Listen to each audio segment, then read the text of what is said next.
আসসালামু আলাইকুম। গত কিছুদিন আগে আমার রাতের দিকে নগরকান্দা যাওয়া হয়। দেন কাজ শেষ হওয়ার পরে নগরকান্দা বাজার থেকে আমরা একটা দারুণ একটা খিচুড়ি খাই, যেটা আমার আরো কয়েকবার টেস্ট করা হয়েছে। সত্যি কথা বলতে গেলে এই খিচুড়িটার স্বাদ অসাম অ্যান্ড অমায়িক, যেটাকে এক কথা বলা যায় খুবই সুন্দর। এবং এই খিচুড়ির সাথে খাওয়ার জন্য এখানে গরুর বটো পাওয়া যায়, যেটা খাইতে আসলে টোটালি ডিফারেন্ট অ্যান্ড অমায়িক লাগে। তো যখন থেকে আমরা খিচুড়িটা খাওয়া শুরু করি তখন থেকে আমরা একটা সুন্দর একটা স্বাদ পেতে থাকি।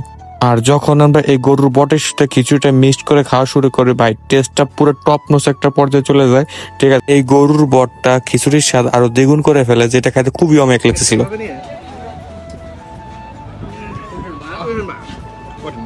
বল এই খিচুড়িটা খাওয়ার সময় আপনারা এই বটটা খিচুড়ির সাথে একটু মেখে নেবেন। পরে এই যে কাটা সালাদটা দেয় এটা নেবেন, ঠিক আছে। পরে একবার একটা অমৃত সাইড দিয়ে মুখের ভিতরে পুরো ব্লাস্ট হলো, ঠিক আছে। আমার সব স্বাদ এক হয়ে গেছে। চোখ বড় বেশ কিছু লাগবে না এটা?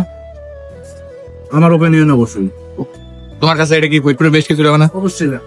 নাই, তুমি তো ফার্স্ট টাইম, তোমার কাছে কেমন লাগতেছে? হ্যালো, লাগতেছে ভালো। ফরিদপুরে সেটা কিছু হতে পারে? জি জি।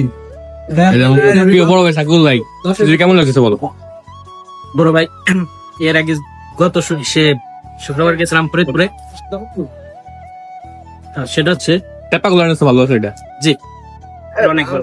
বলতে বন্ধু যত খেজুরি খাইছি, ঠিক আছে, তার ভিতরে ভাই এটা বেশ আমরা মুখে ভালো লাগে আর কি, সত্যি কথা। ফরিদপুর যে বর্তমান ভাইরাল যে মোল্লার খিচুড়ি টেপা গুলা পারে যে খিচুড়িটা আছে ওই দুটা খাইছে, এটা ওই দুটা খাইছে, ওই দুটা কিচ্ছু না, ঠিক আছে। তো মায়ের পেস্ট এটা দেন তোমার। সবার অপিনিয়ন তো শুনলেন, সবার কাছে কেমন লাগছে? আসলে টোটালি এটা কোনো স্ক্রিপ্টেড ভিডিও না, জাস্ট আমরা খাইছি এন্ড স্বাদ যেটা পাইছি সেটা আপনাদের মাধ্যমে তুলে ধরছি। আর আপনারা যদি কেউ খিচুড়ি প্রেমী হয়ে থাকেন, অবশ্যই আপনাদের এই খিচুড়িটা টেস্ট করা দরকার। আর ফরিদপুরে আমার কাছে মনে হয় ফরিদপুরের বেস্ট খিচুড়ি এটাই।